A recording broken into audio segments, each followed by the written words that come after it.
graça e a paz, igreja do Senhor. Tem um monte de gente que eu amo aqui. Messias, cadê Messias? Cara, quase que eu morro de susto. Messias fez faculdade comigo. E eu estou achando que ele está lá no sul. Obrigada pela sua presença, pela sua amizade. Você marcou minha vida. Pastor Josué, uma bênção. Neidinha, cadê Neidinha? Está aí? Oh. Quem tem uma Neidinha, precisa de pouca coisa a mais, né? Glória a Deus. Rai, uma amiga fiel, alguém que tem orado por mim. Eu louvo a Deus por essa igreja. Eu queria que você orasse por você agora. Sabe por quê? Nós temos algumas dimensões do nosso eu, da nossa identidade. Uma delas é o nosso eu humano, cognitivo. As informações que vêm e que a gente absorve aqui no cérebro. E aí a gente critica, julga, pega o que quer, né? Aquela coisa muito do nosso humano. Mas nós temos o nosso homem espiritual. E quando Deus fala o nosso homem espiritual, porque o nosso homem espiritual está disponível, como Samuel esteve e disse, fala Senhor, o teu servo ouve, é numa outra dimensão. Nem tudo de repente eu absorvo aqui, mas aquilo que meu homem espiritual é capaz de absorver pela palavra e pelo Espírito, isso marca, isso define, isso pontua, isso cura, isso me dá estratégia. Então eu queria que você orasse e dissesse, Senhor, que o teu Espírito fale ao meu Espírito, porque não é sobre uma pessoa, não é sobre quem segura o microfone, é sobre a palavra e ponto, só ela é suficiente. Fale com o Senhor nessa hora, abaixe sua cabeça e fale com Deus. Espírito Santo de Deus, nós não viemos numa terça-feira porque a gente não tinha mais o que fazer. Nós não viemos numa terça-feira porque estávamos desocupados. Nós viemos, Pai, porque a Tua palavra sugere e nos convida. Eu aconselho que de mim você compre ouro refinado, vestes brancas e colírio para os teus olhos, a fim de que vejas. E nós viemos comprar colírio, Senhor, para que a gente veja. Para que nós sejamos, Pai, revestidos, para que esse ano seja um ano, Pai, de ousadia, de mudança, de propósito, de desobstrução, de coisas na nossa vida que o Senhor quer fazer. Nós nos apresentamos aqui esses dias para dizer, Senhor faz, Senhor acelera, Senhor cumpre, Senhor desperta, Senhor cura, Senhor levanta, Senhor aviva, Pai, a Tua obra na terra, mas aviva dentro de mim também. Ó Pai, que a minha identidade seja curada em Ti. É por isso, Senhor, que eu te peço, Espírito Santo, fale ao meu espírito. Ó Deus, para que não seja um encontro social, mas para que seja uma visitação da Tua presença na minha vida. Ó Deus, nós te pedimos porque estamos como Jacó, no val de Jaboque, dizendo, eu não saio se o Senhor não me abençoar. E a bênção que Jacó precisava não era de gado, não era de dinheiro, não era de família, não era de filhos, não era de bens, não era de posse, não era de status. O que Jacó precisava era de um coração transplantado. É por isso que nós estamos como ele, dizendo, Senhor, cumpre em nós, faz em nós o que nós não podemos fazer, pelo Teu Espírito, pela Tua palavra, e porque Tu és o nosso Deus, em nome de Jesus, amém. E amém. Glória a Deus. Identidade. Mais uma coisa que está aí no caldeirão da nossa identidade. A nossa subjetividade. O mesmo fenômeno, o mesmo acontecimento traz um efeito para um e um efeito para o outro. Às vezes, o que eu chamo de um problema que custa 10 gramas, para o outro pesa como se fosse 1 tonelada. Às vezes o que para o outro não pesa nada, para mim pesa muito. Por quê? Porque o fenômeno é o mesmo, a dor é a mesma. Eu lembro eu lido com gente no consultório, e eu me lembro, muitas vezes recebo pessoas que foram abusadas, às vezes só não já é abuso, mas apenas o toque, a depender, sabe? Isso já tem um efeito absurdo sobre uma pessoa. Outras que foram violentadas por anos, literalmente falando, lidam com isso diferente. Aí você fala, nossa, mas aqui houve um abuso propriamente dito, aqui nem tanto. Não é uma balança correta essa, porque nós temos a subjetividade do sujeito. Nós não podemos dizer, o que você passou não doeu, o que eu passei doeu, porque tem a subjetividade. Para compor a identidade, nós temos os fenômenos sociais, familiares e individuais que cada sujeito viveu ao longo de sua vida, sendo eles positivos, negativos, traumáticos, potencializadores, e como esse sujeito reagiu a cada um deles. Então veja que se a gente olhasse para a mesa onde tem uma identidade de uma pessoa, nós temos múltiplas coisas ali, múltiplos fatores. Não é uma coisa, não é a cor do olho, não é a família, não é o sobrenome, não é o trabalho que ela está, não é o quanto ela ganha, não é o que ela é hoje que compõe essa pessoa. Nós temos muitas coisas a respeito de um único ser humano para chegar numa identidade. Mas numa perspectiva espiritual, uma identidade nova se estabelece a partir da obra de salvação. Veja bem, eu preciso explicar isso para nós, porque a obra salvífica de Cristo, que Jesus fez na cruz do Calvário, nos trouxe redenção, reconciliação, justificação e regeneração. E eu queria falar um pouquinho só de regeneração. Regeneração, nascer de novo, tornar a ser gerado, alcançar nova vida, reconstrução, restauração, renovação. Então veja bem, tem um ser humano vivendo tudo aquilo que é a minha identidade humana.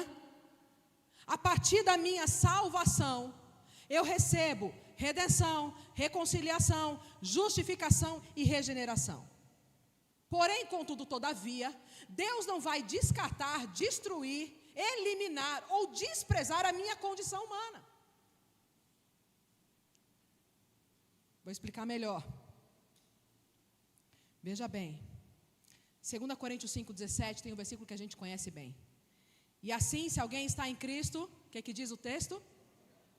As coisas, eis que se fizeram novas. Logo, a identidade pós-Cristo, pós-salvação, tem uma abrangência.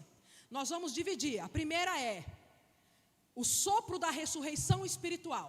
Isso é um momento que acontece instantaneamente e que eu não poderia fazer por mim, porque morto não reage. É o momento da salvação. A ação aonde Deus visita o homem e através da salvação, ele que estava morto nos seus delitos e pecados, se torna uma alma, um ser espiritual vivente. Isso acontece em um momento onde Jesus me salva. Ele me redime, me reconcilia, me justifica e me regenera. Havia um homem morto que agora está vivo espiritualmente. Alguém que desprezava, que não atentava, que não via, que não conhecia, que não tinha como acessar o mundo espiritual, porque estava morto. Essa é uma obra onde minha identidade em Cristo passa a ser nova.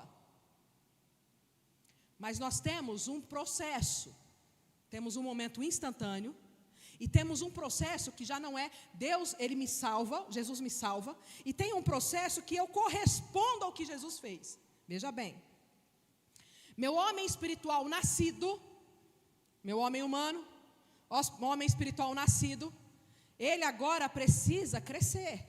Ele nasceu e precisa crescer.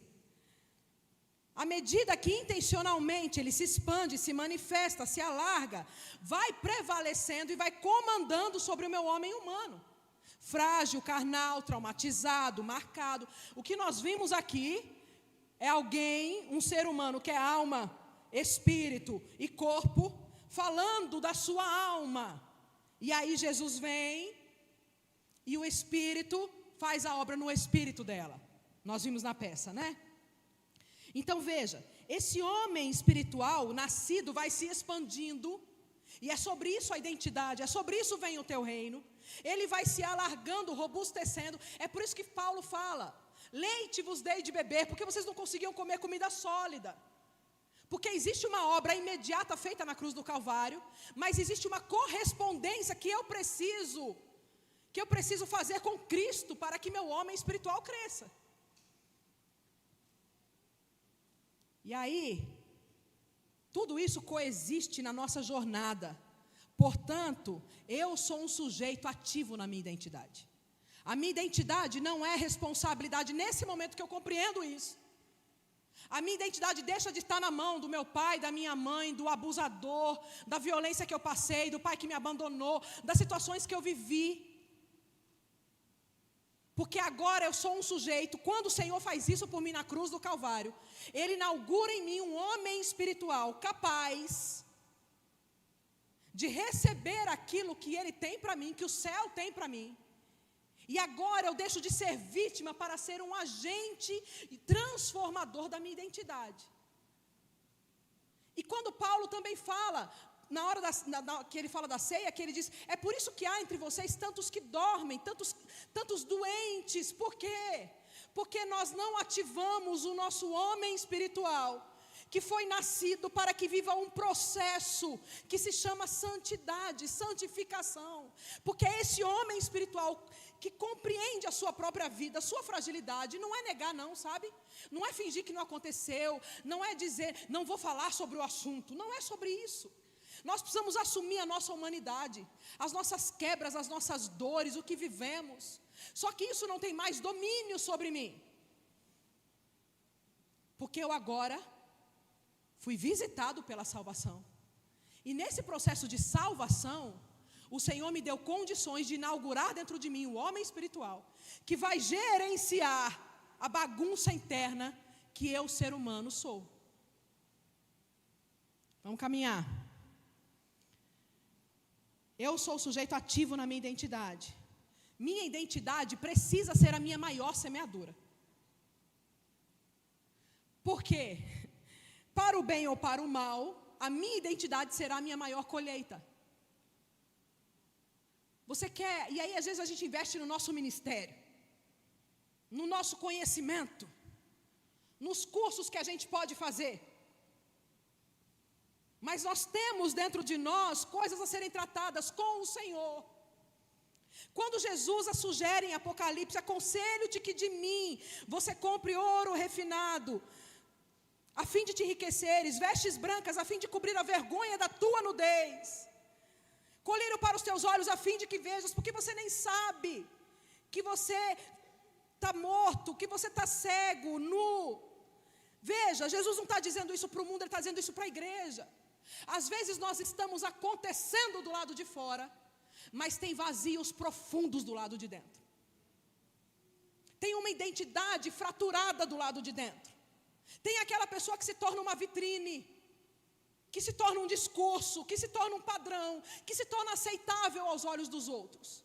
Mas aqui dentro tem perdão que eu não dei, tem dores que eu não falei sobre elas, tem ressentimentos que eu não pus para fora, tem tumores malignos espirituais crescendo dentro de mim, coisas acontecendo e que nós muitas vezes, veja, nós somos nova criatura, o Senhor nos salvou, mas existe ainda nessa carne, ainda nessa vida, a minha humanidade fragmentada, fraturada, sofrida. Todos nós temos dores para contar. Se eu desse o microfone de um por um e dissesse, conte um pouquinho das dores da sua vida.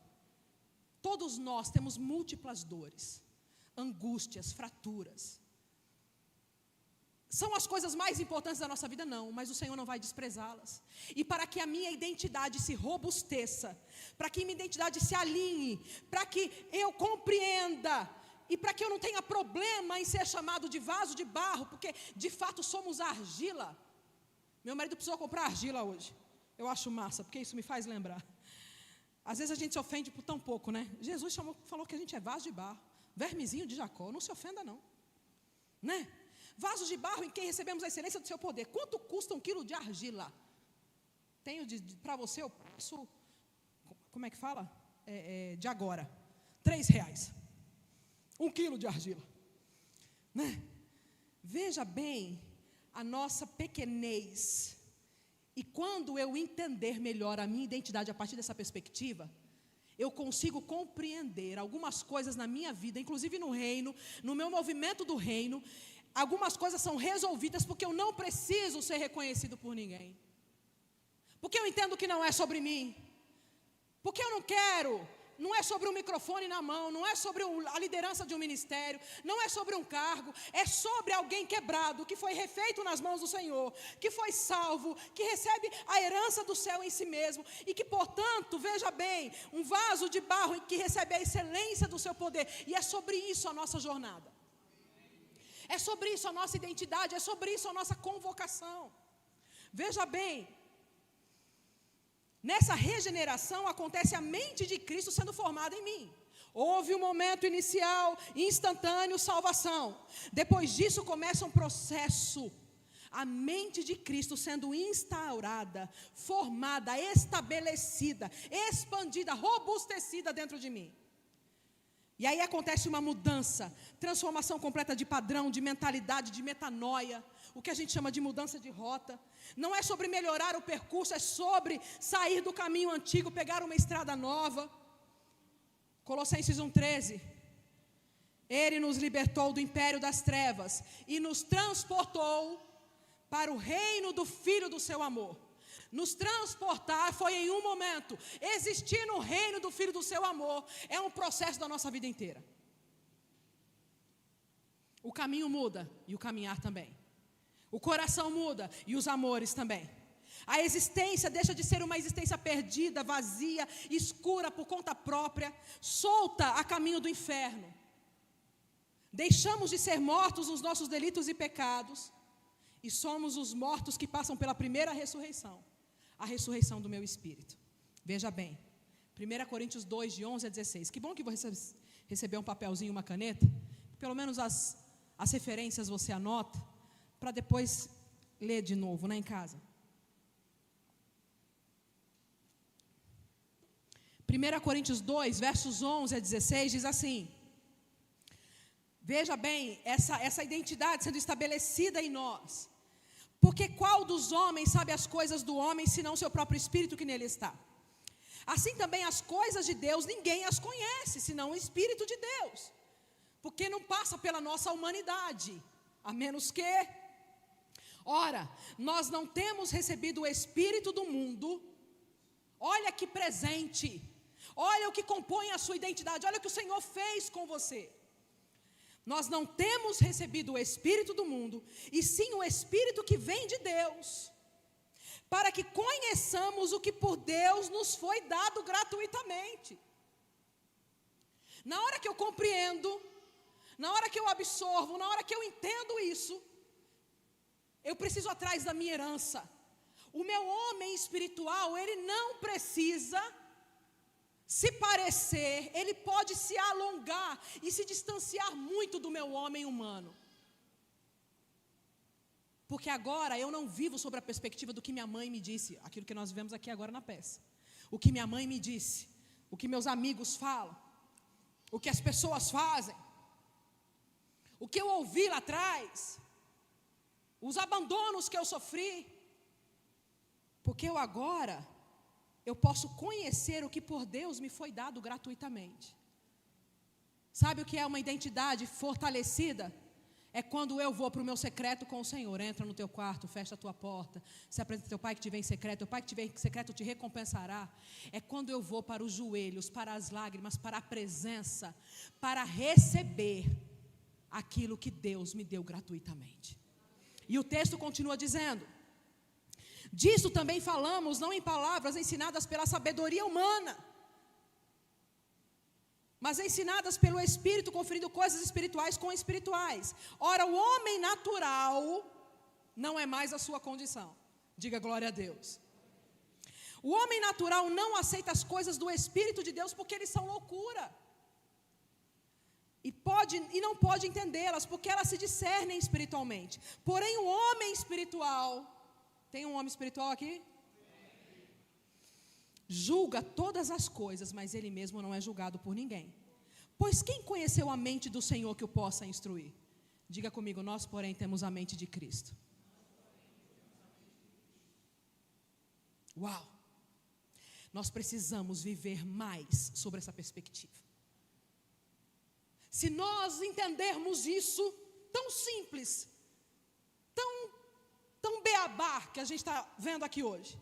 Mas se eu entender isso, e se eu entender que eu não preciso caminhar na vida com a mente dos traumas e das violências e dos fragmentos que eu vivi na minha infância, das coisas que eu ouvi do meu pai, da minha mãe, do bullying que eu passei na escola, do abuso que eu sofri, da violência que eu vi, da ruptura que eu vivenciei, da separação que eu vi meu pai indo embora, da traição. Eu não preciso mais, eu não preciso viver com essa mente plugada na minha história. Eu posso viver e dizer: Senhor, me ajuda a me apropriar e receber e tomar posse, porque na tua palavra está escrito que meu homem espiritual carrega, recebe e tem agora a mente de Cristo. Se eu estabelecer a mente de Cristo na minha vida, o quanto nós vamos crescer, diga para mim. O quanto nós vamos expandir o reino de Deus. O quanto nós vamos parar de disputar, ter problemas na igreja porque a irmãzinha não falou comigo. Vou sair do departamento porque está fazendo cara feia para mim. Pelo amor de Deus. Que mente é essa? Dentro da igreja, com a mente completamente voltada, subjugada, colocada na coleira por aquilo que eu vivi. Mas a palavra diz que essas coisas não precisam mais me dominar, porque está escrito que Ele me deu a mente de Cristo. E a minha oração por mim e por você é que 2024 seja um ano onde existe em nós uma fome e uma sede para dizer: Senhor, eu quero desenvolver a mente de Cristo. Nós não precisamos de poder, nós não precisamos de auditório, nós não precisamos de aplausos, nós não precisamos de ganhar mais. Você quer resolver sua vida? Expanda a mente de Cristo em você. Vamos seguir. Nós não estamos falando de uma reforma, não estamos falando de mudanças paliativas ou situacionais, sabe? Sabe aquele crente camaleão? Depende do ambiente, ele se torna o que o ambiente exige que ele seja. Aquele crente que vai se moldando conforme o ambiente. A Bíblia está falando de uma identidade que se forja a partir do meu novo nascimento. Logo, identidade não é, veja bem, não é um conjunto de bons hábitos eclesiásticos, um linguajar próprio dos cristãos, uma roupa religiosa e social que eu visto. Isso é papel do joio. Por isso que joio passa tão bem como trigo. Porque joio tem um linguajar, joio também prega, joio também canta, joio também dança, joio faz muita coisa. Joio até fala em línguas. Você vai no centro de macumba, tem gente falando em línguas lá. Sem polemizar. Nem tampouco é a soma de coisas que eu abri mão para agradar a Deus. Coisas que eu deixei de fazer para caber na caixinha da expectativa dos outros cristãos sobre mim. Esse é o papel do religioso. Também não é o que as pessoas teriam a dizer a meu respeito na igreja, do meu ministério que eu exerço, dos dons, dos talentos. Esse é o papel do orgulhoso. Identidade é a visceralidade, as entranhas da minha história irrevogável, intransferível, indescritível, que eu vivo com a pessoa de Cristo através do Espírito Santo. Identidade não é o que eu decorei de versículo, não é os conceitos que eu aprendi, não é o que eu acho, não é o que acham de mim, não é o que eu faço, não é a minha frequência à igreja. Identidade é aquilo que de mais profundo, de mais âmago tem na minha vida, na minha história com Jesus. No meu particular com Ele, existe com Cristo um relacionamento que você vive ou deveria viver, que não está disponível para mais ninguém. Tem coisas que a gente vive com Deus que ninguém vai viver. Pode viver outras melhores, maiores, mas igual a sua não vai ser. Porque Jesus não se relaciona com a igreja, no sentido de essa igreja local, com os membros da igreja batista, igreja presbiteriana, não. Ele tem um relacionamento individual. Tem um de glória em glória. Tem um importa que ele cresça e que eu diminua. Nós somos alvo do amor e do investimento individual e particular do Senhor conosco. Então, identidade não é sobre coisas, identidade é sobre relacionamento com Ele. Gálatas 4, 6 e 7 diz assim: e porque vós sois filhos, veja bem, não é sobre todo mundo, não é sobre qualquer pessoa. Quem está dormindo, diga amém. Acorda, irmão.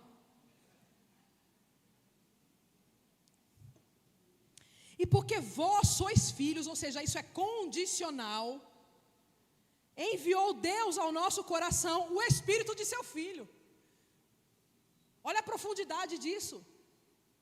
Porque nós somos filhos, Deus enviou, disponibilizou, ofertou para nós o Espírito do seu Filho que clama, Abba, Pai. De sorte que já não és escravo, porém filho. E sendo filho também o quê? Herdeiro por Deus. Olha quem você é. Olha o que o Senhor fez por você, argila de Jesus. É muita coisa para uma argila só, não é? Veja, nós somos herdeiros inclusive da cultura do céu. Nós somos herdeiros inclusive dos padrões do nosso Pai. Nós somos herdeiros do novo homem disponível no coração de Deus a seu respeito. Veja bem, o que você é no coração de Deus, talvez não tenha passado pelo coração da sua mãe, muito provavelmente, nem do seu pai. O que você é no coração de Deus, provavelmente, para não dizer quase certamente, nunca passou pelo seu coração. Porque os meus pensamentos são muito maiores que os teus pensamentos, e os meus caminhos mais altos que os vossos caminhos. O que Deus tem para nós é muito maior. Por quê? Porque não seria possível sem Ele.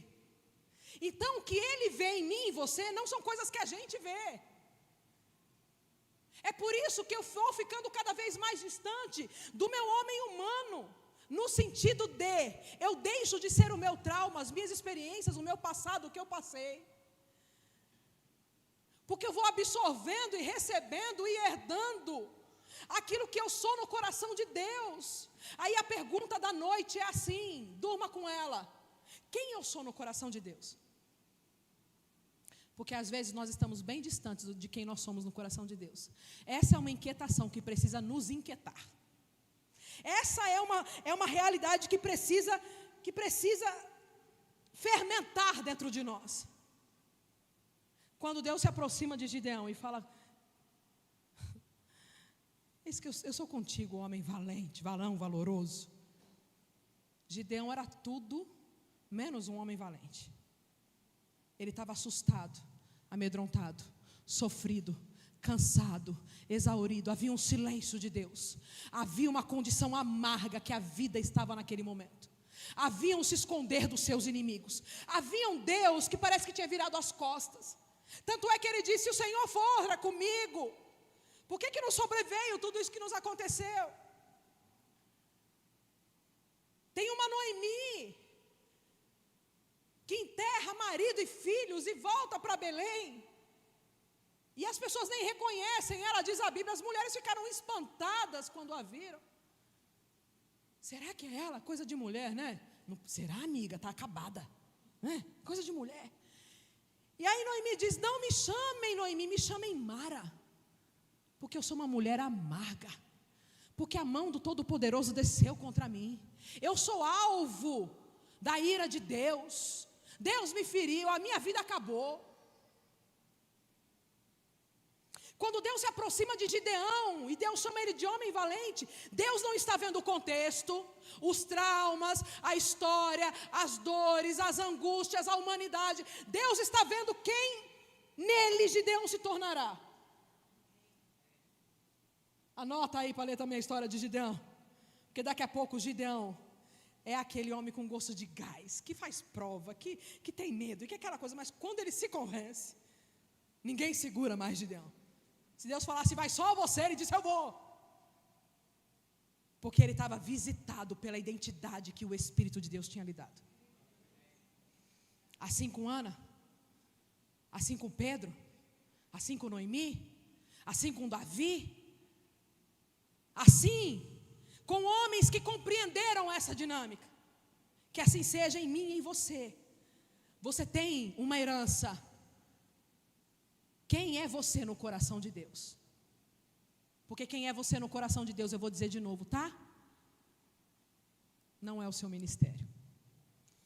O seu ministério é a consequência de quem você é no coração de Deus. E aí precisa haver em nós uma inquietação: será, Senhor? Será que eu sou quem eu sou no teu coração? Quando a gente passa pelas calçadas e vê alguém jogado ali, a imagem e semelhança de Deus, a gente meio, meu Deus, como é que pode? E às vezes nós, que fomos visitados pela obra da salvação, que recebemos a redenção, a reconciliação, a justificação, a regeneração, estamos em calçadas que a gente também não precisava estar, emocionalmente falando, espiritualmente falando, humanamente falando, olhando para trás, sofrendo as mesmas dores, contando as mesmas histórias, chorando as mesmas lágrimas, lamentando as mesmas angústias. Deus não está olhando para o que você tem muitas vezes hoje. Deus está olhando para quem você é no coração dele. Diga: Senhor, desperta em mim quem eu sou no teu coração. Porque nós somos inclusive herdeiros dos recursos celestiais. Nossa identidade como alvo do nosso maior investimento precisa nos levar a níveis mais altos. Gálatas 5, 16 a 25. Texto que você conhece bem também. Digo, porém, andai no Espírito. Veja bem, veja a correspondência. Veja que essa é uma obra a 4 mãos. A salvação o Senhor fez por mim, não de obras para que ninguém se glorie. É dele, foi ele que fez por mim. O despertar, o robustecer, o ampliar o meu homem espiritual tem a ver com uma resposta, com um investimento, com uma correspondência, com uma intenção, intencionalidade.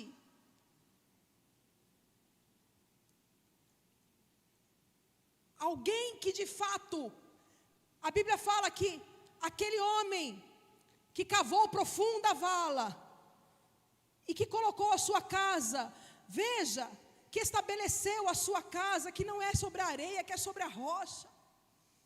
Existe, o quanto você vai crescer em Deus, não depende só dele. Como é que está, irmão? Como Deus quer? Não. O quanto nós estamos cavando, o quanto nós estamos alargando as nossas raízes, clamando ao Senhor, chorando pelos nossos pecados ocultos, pedindo a Deus, Senhor, a oração que crente deixa de fazer depois de um tempo, ou só quando está pecando muito. Nós deveríamos escrever na parede do nosso quarto: cria em mim, ó Deus, um coração puro, e renova dentro de mim um espírito inabalável. Deus tem me feito voltar para esse versículo, sabe? Tem me feito chorar por isso, tem me feito pedir ao Senhor: Senhor, meu Deus, o quanto nós precisamos, aquilo que o salmista rasga o coração e diz: ensina-nos a contar os nossos dias de tal maneira que alcancemos um coração sábio. Será que nós fomos onde poderíamos ir com o Senhor? Será que a nossa identidade é um clichê que a gente monta e fala: não, Deus fez nova todas as coisas, né? E aí a gente sai arrastando a nossa sujeira, os nossos pecados, coisas que a gente traz ao longo da vida. Aquela pessoa que, a minha filha teve uma época que mandava ela tomar banho, ela não gostava de tomar banho não. Se eu falar isso, ela morre se ela souber que acontece essa história. E aí eu mandava ela ir para o banheiro, ela ia, ligava o chuveiro, aquela coisa de criança astuta. Ligava o chuveiro e ficava sentada no vaso. Passava uns minutos, eu até tomei banho. Aí um dia eu falei: deixa eu cheirar você, Vitória. Aí ela aprendeu a passar sabonete só no braço. Cheira meu braço. Pela fé.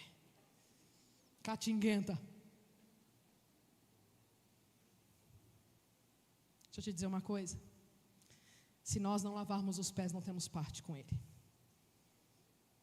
Porque a gente suja os pés no caminho. A gente suja os pés na estrada, caminhando com o Senhor. É preciso voltar para dentro. A gente está muito preocupado com o que está acontecendo na vida do meu marido, na vida da minha esposa, na vida dos meus filhos.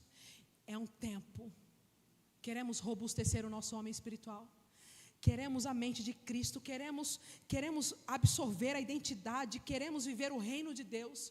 É um tempo de portas fechadas, de arrependimento, de quebrantamento, de coração rasgado, de joelho no chão, dizendo: Deus, faz em mim, Senhor, faz em mim.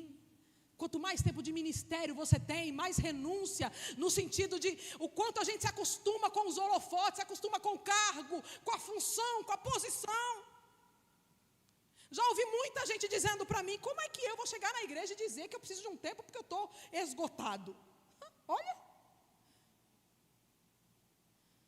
nós precisamos descer de alguns saltos que a gente colocou, para colocar os pés descalços diante do Senhor e dizer: eu não quero parecer com quem eu acho que eu pareço, eu não quero que os outros pensem o que eu quero que eles pensem, eu não quero parecer uma vitrine impecável com baratas correndo na cozinha.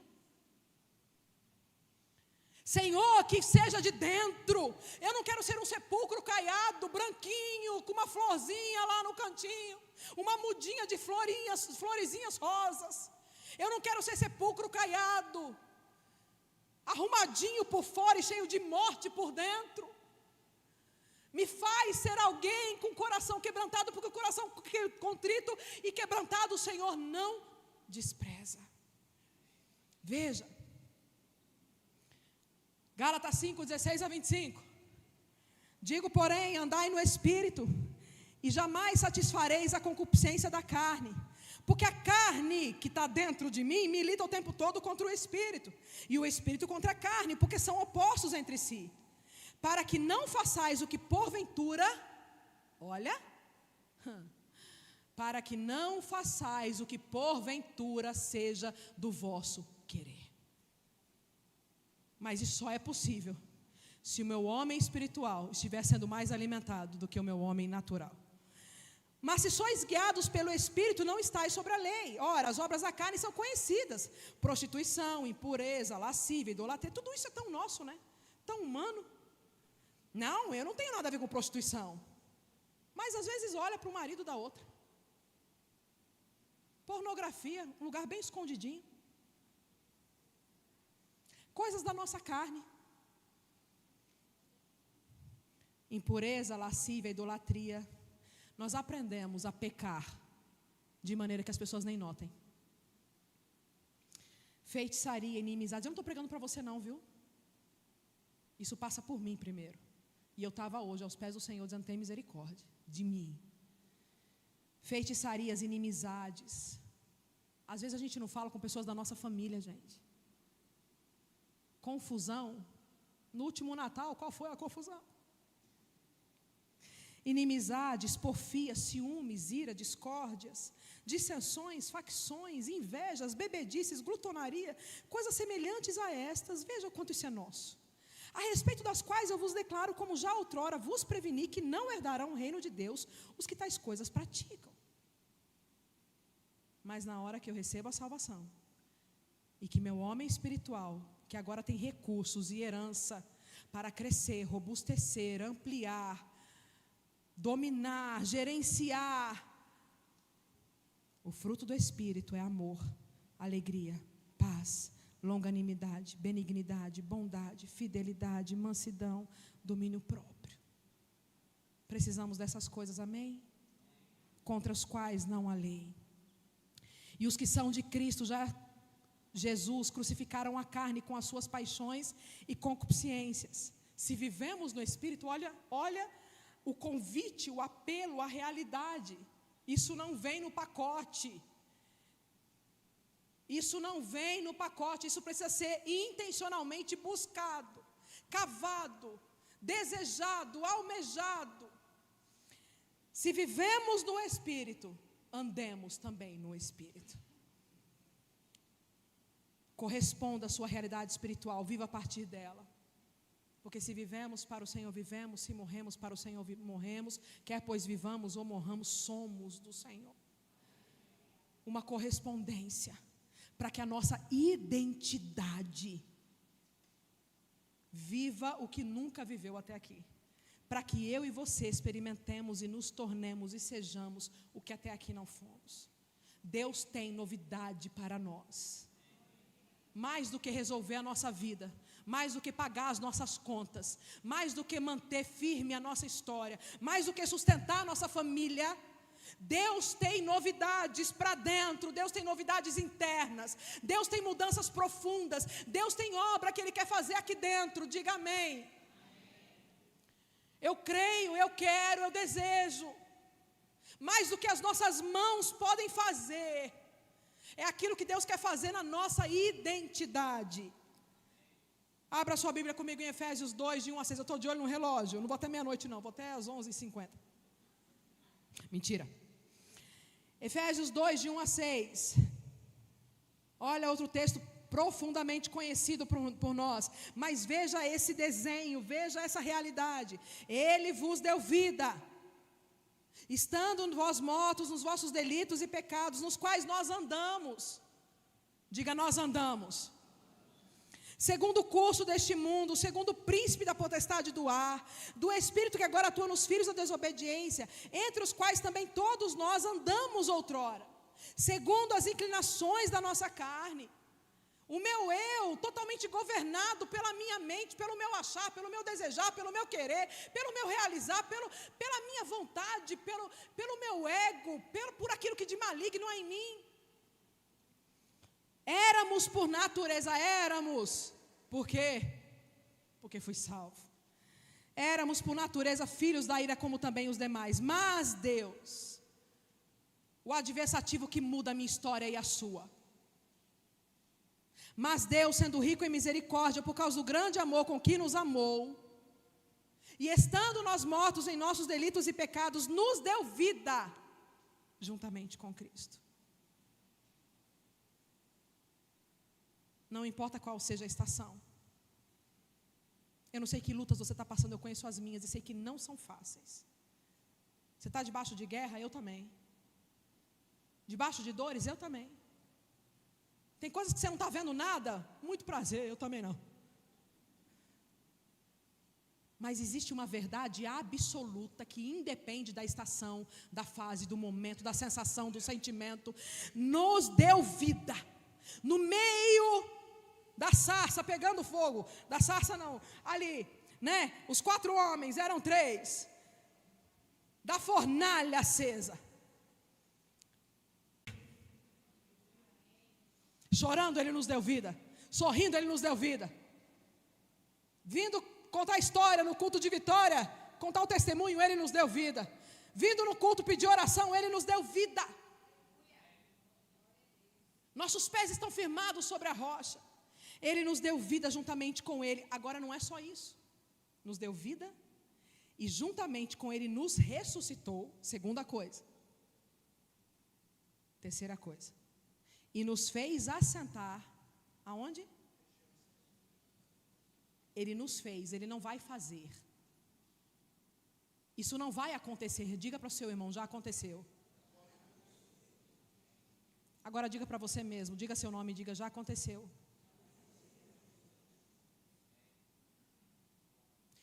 O diabo, ele está sempre blefando e querendo nos intimidar.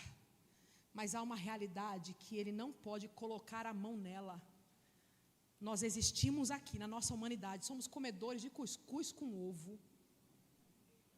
Uma humanidade fragilizada.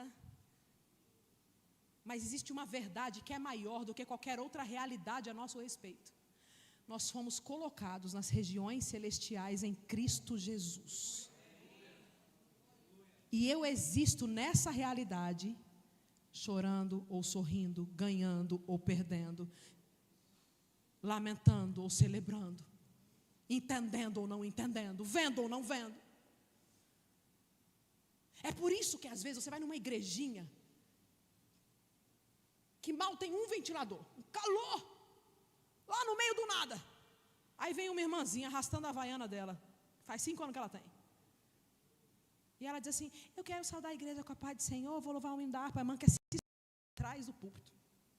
Se ela pudesse, ela se enfiava debaixo da cadeira. Aí ela abre a boca e começa a cantar.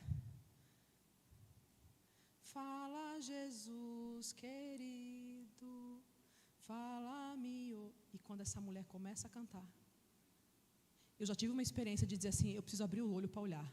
Porque eu tinha a sensação que tinha 400 anos cantando com aquela mulher. Uma autoridade, uma ousadia. A humanidade ali querendo se esconder. Mas quando ela abria a boca, o céu vinha junto. Conhece alguém assim? Assentados nas regiões celestiais em Cristo Jesus. Se nós entendermos isso, se nós compreendemos que essa é a nossa identidade, quantas acusações nós temos vivido, ouvido e acolhido ao longo da nossa vida, porque é verdade, fizemos. Aí o diabo diz: você não pode, você fez um aborto, você não pode, você traiu, você não pode, você matou, você não pode. Pois é, eu não posso não, mas ele me deu vida, mas ele me ressuscitou, mas ele resolveu me colocar num lugar que nenhuma condenação pode me tirar. Eu estou assentado nas regiões celestiais em Cristo Jesus. Sabe qual é o problema? A gente se esquece disso, e a gente não vive sob essa perspectiva. Eu estou falando por mim de novo. E essa conferência veio para te lembrar que você pode ter a idade que tiver, ter passado pelo que passou, estar passando o que está passando. Seu coração pode estar cheio de dor, você pode estar sem entender nada, mas deixa eu te dizer uma coisa: quando o Senhor te olha, porque aqui tem o Espírito Santo, Ele te vê assentado nas regiões celestiais em Cristo Jesus. Eu vou terminar dizendo, porque a gente vai continuar amanhã, né? Se eu for autorizada. Nós não temos mais permissão. Nós não temos mais permissão para vivermos um homem espiritual atrofiado, uma identidade comprometida, oscilante, titubeante, aquela pessoa que é crente hoje, amanhã não é mais, sabe? Aquela coisa que hoje está firme, amanhã não sabe, que hoje entrega uma profecia, amanhã nem vem para a igreja, que hoje ora 20 horas, amanhã nem fecha o olho. Não temos mais nesse tempo onde Deus, sabe-se lá por quê, nos escolheu para vivermos num tempo tão difícil, mas também aonde Deus tem derramado tanta glória, tanta presença, tanto recurso, tanta revelação do Senhor. Nós não temos mais uma autorização para viver uma vida. Sabe o que o Senhor está dizendo para nós? Compreenda e absorva e tome posse do que eu fiz por você, porque eu não só te salvei para que você vá um dia morar no céu, eu salvei você para esse propósito eterno, mas enquanto vida humana você tiver, tem uma palavra minha que é garantia para você, dizendo: aquele que crer em mim, do seu interior fluirão rios de água viva. Se não está fluindo, eu preciso ir para os pés do Senhor e dizer: eu quero o rio de água viva. Rio de água viva não é que eu vou rir o tempo todo. Rio de água viva não é que a vida vai ser o máximo para mim 24 horas por dia. Rio de água viva não é que os invernos não vão chegar. Rio de água viva não é que eu não vou ser traído, açoitado, abandonado, rejeitado. Não é sobre isso, mas tem uma presença. Tem uma presença, tem uma intimidade, tem um relacionamento, tem um sustento, tem um eixo, tem um chão. Tem uma base, tu me secas por trás e por diante, sobre mim pões a tua mão. Tem algo muito maior do que eu vejo, do que eu entendo, do que eu compreendo, que me sustenta. Absorva, pegue isso para você. Senhor, eu não quero mais uma identidade que eu vou ter pena de mim para sempre. Eu não quero uma identidade, Senhor, aonde a dor que eu vivi foi tão profunda que se tornou um ídolo. Muitas vezes, as nossas dores profundas são os ídolos que nós alimentamos a vida inteira. E a pessoa é o que ela passou. Ela é o que ela viveu. Ela é o que ela não teve. Ela é o que ela perdeu. Ela é a violência que sofreu. Não sou não. Inclusive na minha nova identidade, todas as coisas cooperam para o bem daqueles que amam a Deus. Portanto, até o que eu vivi, veja, nas mãos do diabo se torna ressentimento, amargura, ódio, dor. Manuseia, conforme eu dou liberdade, conforme eu busco, conforme eu clamo, conforme eu me dobro, conforme eu me submeto, conforme eu me rendo. Nesse laboratório, aquilo que um dia foi veneno, ele transforma em vacina. Ele transforma em remédio e ele me habilita. Eu não preciso contar minha dor para todo mundo, mas eu tenho uma habilitação do céu para, em nome do Senhor, trazer vida e cura e palavra e levantar alguém, porque eu sou alguém que passou e que venceu. Falar em nome de Deus qualquer um fala. Lúcifer, se tivesse Instagram, colocaria versículo bíblico nele. Agora deixa eu lhe dizer uma coisa. Ser habilitado em nome de Deus é consequência de uma identidade, de alguém que não está alheio e que é um sobrevivente e que vai passando um dia atrás do outro cantando a música do louvor, deixa a vida me levar, a vida leva eu. A irmã resolveu rir. Não é sobre isso.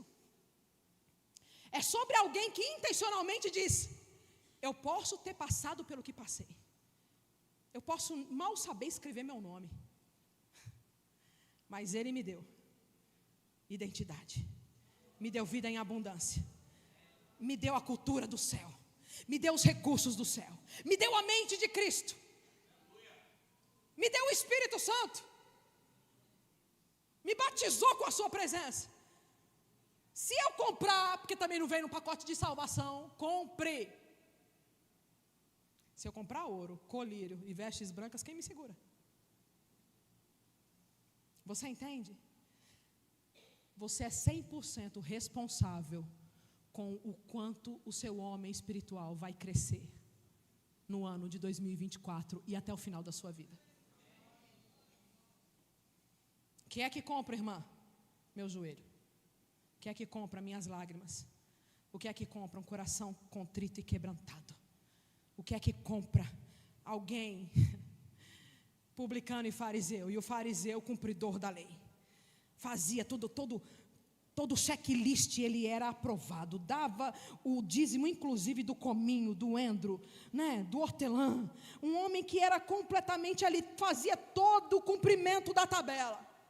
E chega e fala: obrigado, Senhor, eu te agradeço porque eu não sou como os demais pecadores, não sou como esse publicano, como esses roubadores, essas pessoas que não valem nada, infelizmente tenho que conviver com elas. E aí Jesus, contando a história, diz: o publicano não levantava nem os olhos, mas batia no peito, e não batia com batia com dor, ser propício a mim, pecador. E aí Jesus conta: adivinha quem desceu justificado, adivinha quem foi visitado. Veja, quem teve uma identidade estabelecida. Não é sobre você, não é sobre a vida que você teve, é sobre a sua decisão hoje de dizer: eu vou levantar, robustecer, treinar, colocar aos pés do Senhor a minha identidade, porque eu quero desenvolver em mim a mente de Cristo. Vou terminar.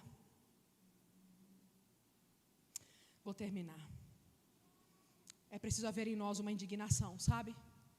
Eu me lembro de uma pessoa que eu atendi. Quando eu vi o nome dele na lista do dia, eu falava: não estou acreditando não. Ele era uma pessoa cansativa, era um menino de ele tinha 40 anos de idade. Ele estava noivo, ele usava aparelho há 9 anos, aparelho nos dentes. Ele morava na casa do pai e da mãe, ele já tinha feito 2 faculdades, não conseguia dinheiro nenhum. Uma pessoa muito sofrida, mas assim, que achava que os pais deviam para ele ainda. Os pais já idosos, preocupados com ele. Um dia eu falei para ele, e aí eu entendi que eu precisava confrontá-lo, sabe? Eu falei para ele: eu não te ajudo, nós trabalhamos com as dores, com os problemas, com não sei o quê, mas precisava se levantar dentro dele um homem que dissesse: eu preciso virar homem, eu preciso parar de ser menino. Eu tenho 40 anos, eu tenho 2 faculdades nas costas, eu não desenvolvi, eu não saí. E aí um dia eu disse para ele: cara, seus pais não podem nem morrer. Você já parou para pensar nisso?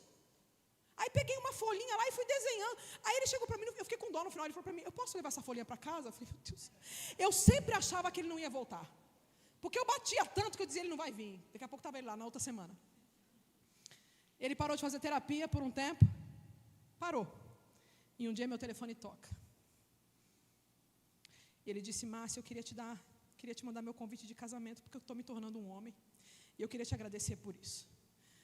Eu conto essa história para você para dizer que dentro de nós precisa haver alguém que fique indignado com como é que eu ainda estou nesse lugar. Eu preciso crescer, preciso ser melhor, eu preciso parar de querer ter performance, vitrine, aparência. Precisa haver dentro de nós alguém que diz: eu não posso mais ficar existindo dessa maneira, como um menino de 40 anos, de 50, de 30, de 60. Porque já não me compete mais as coisas de menino, não me compete mais o cristianismo que faz pessoa não é possível. Não é possível. Um cristão que tem uma identidade sendo forjada, deixa eu lhe dizer, dar uma boa notícia, vive de crise em crise. Crise interna, crise de Deus ali mexendo. Não queira ficar satisfeito. Tem um escritor que tem uma frase que eu gosto muito. Ela mexe comigo, ele diz assim: a perfeição é estéril. Na perfeição não tem nada para fazer, está tudo pronto. Sabe qual é o pior lugar que a gente chega? É um lugar que a gente diz: então, irmãos, eu tenho 40 anos de ministério e eu tenho um raio-x que eu olho para a vida das pessoas e eu enxergo tudo. Eu sou a quarta pessoa da Trindade. Deus me elevou a um... Ele e Satanás já estão dando de mão dada. Cria em mim, ó Deus, um coração puro. Um coração puro. Cria, sabe o que? Por que cria? Por que cria? Por que não desperta? Por que não levanta? Por que não robustece? Por que não aperfeiçoa? Por que cria? Cria porque não existe. Cria porque eu não tenho condições de me dar. Cria porque não é uma ação que eu posso fazer sozinho. Cria porque se o Senhor no seu laboratório não me der um coração novo, eu não vou ter. Cria em mim, ó Deus, um coração puro. E renova dentro de mim o espírito inabalável. Que essas noites sejam noites para a gente entrar no Val de Jaboque. Porque Val de Jaboque é um lugar onde Deus não estava com amnésia, nem com Alzheimer, nem tinha... Qual é o seu nome mesmo, que eu não estou lembrado? Eu sei que você começa com J, eu não sei se é Jerusalém, se é Jerubaal, qual é o seu nome? Não. Quando Deus pergunta, qual é o seu nome? Deus está dizendo, me conta quem você é. Me fala da sua identidade. Me diz aí, no âmago, no profundo, no visceral, quem é você? Eu sou Jacó, Senhor. Eu sou usurpador. Eu sou o cara que fiz na força do meu braço. Eu sou o cara que me achava bom demais. Eu sou o cara que fiz do meu jeito. Eu sou o cara que não me submeti. Mas eu sou uma pessoa que entendo hoje que eu preciso de um transplante. Eu não preciso que o Senhor mexa aqui não. Eu preciso que o Senhor arranque esse coração e coloque um novo. E eu não te largo se o Senhor não me abençoar. E essa bênção, coisas eu já tenho muitas, mas eu entendi que eu caminho sozinho, embora tive os pais que tive. A bênção que eu preciso, Senhor, é de um coração novo. E todo mundo que tem um coração novo sai mancando. Porque Deus nos marcará. E diga, está tudo certo. Qual é a sua oração de hoje à noite? Deus não veio aqui. Deus nunca nos reúne para nos dar entretenimento. Deus nos trouxe aqui essa noite para dizer, chore pelo seu coração.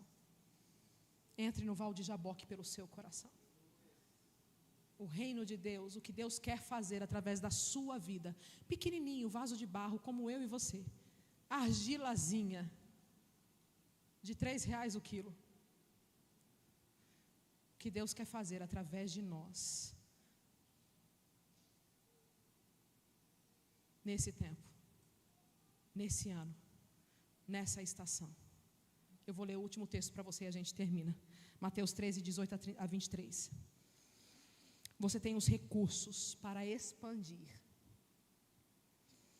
Atendei vós, pois a parábola do semeador, a todos os que ouvem a palavra do reino e não a compreendem, vem o maligno e arrebata o que lhes foi semeado no coração. Este é o que foi semeado à beira do caminho.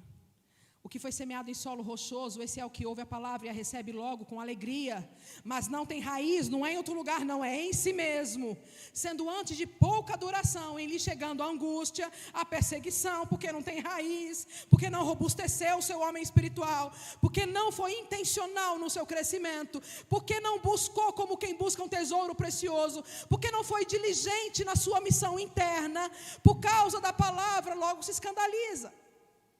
O que foi semeado entre os espinhos é o que ouve a palavra. Porém, os cuidados do mundo, a fascinação das riquezas, os entretenimentos, os prazeres, as conquistas, o poder, os pódios, sufocam a palavra e fica infrutífera. Mas o que foi semeado, você está entendendo isso? é a respeito do meu coração e do seu. O que foi semeado em boa terra, que terra nós somos? Às vezes a gente se acha uma terra muito fértil, e é preciso coragem para dizer: Senhor, tem muito pedregulho aqui, arranca, viu? Arranca, porque eu estou me achando uma terra, e eu sou uma terrazinha dura e difícil, infrutífera. Quais são as áreas da nossa vida que nós não temos frutificado? O que foi semeado em boa terra é o que ouve a palavra e a compreende. Veja, ouve, compreende pelo espírito, não pelo cognitivo. Duas coisas, diga comigo: frutifica e produz a 100, a 60 e a 30 por 1. Deus quer nos dar um ano, 5 anos em um. Deus quer nos fazer crescer de maneira exponencial, como há muito tempo a gente não cresce. Deus quer gerar em nós uma vida abundante. Deus quer desentulhar, arrancar a represa, as pedras que obstruem o rio de água viva dentro de nós. Mas Ele não vai fazer isso sozinho. Eu tenho completa responsabilidade em que lugar o meu homem espiritual vai chegar. A minha identidade não está solta nas mãos de Deus. Eu tenho responsabilidade com isso, amém? Feche seus olhos. Será que nós conseguimos ter o coração quebrado e quebrantado como Jacó, que chegou no Val de Jaboque daquela maneira? Será que nós conseguimos ter a consciência da nossa pequenez, mediocridade, para sermos capazes de, como Davi, dizer: Senhor, em pecado me concebeu minha mãe. Senhor, cria em mim, ó Deus, um coração puro e renova dentro de mim um espírito inabalável. Senhor, ensina-me a contar os meus dias. Senhor, eu não quero aprender sozinho, nem com faculdade. Eu não quero que as coisas sejam do meu jeito, mas ensina-me. Tu és Paráclitos, Paráclitos é professor, o teu Espírito me ensina.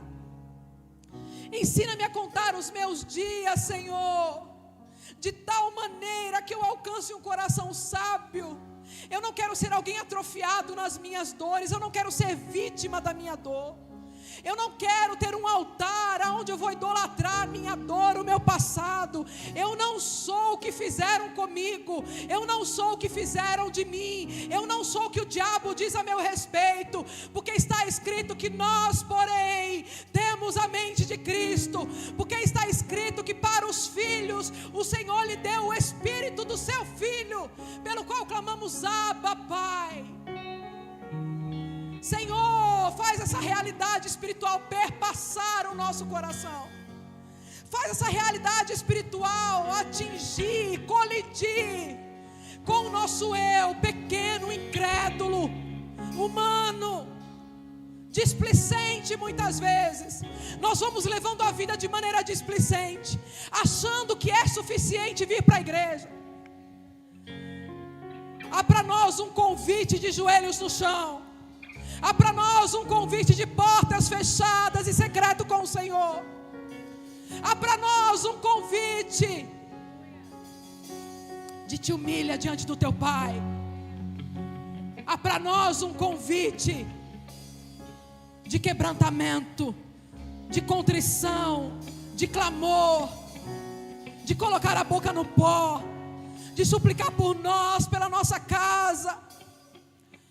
O Espírito Santo nos leva para esse lugar, aonde a nossa identidade pode ser verdadeiramente forjada, aonde nós vamos entender o que não entendemos, aonde nós vamos ver o que não conseguimos ver sozinhos, aonde nós vamos absorver o que em nenhum outro lugar do mundo poderíamos. Tem coisas que a gente só recebe quando a gente se rebaixa, quando a gente desce, quando a gente se humilha. Tem coisas que a gente não recebe em outro lugar. Tem coisas que não estão disponíveis em nenhum outro lugar, a não ser com o coração humilhado aos pés de Jesus. É lá que a nossa identidade é forjada. A nossa identidade não é forjada quando alguém põe a mão na nossa cabeça. A nossa identidade não é forjada quando a gente vem para a igreja, levanta a mão e canta um hino. A nossa identidade é forjada nesse lugar de humilhação, de secreto, de clamor, de rendição. Forja, Senhor, a nossa identidade. Nós queremos o secreto contigo, para que a gente produza a 100, a 60, a 30 por 1. Cria em mim, ó Deus, um coração puro e renova dentro de mim um espírito inabalável. Em nome de Jesus. Amém. Amém.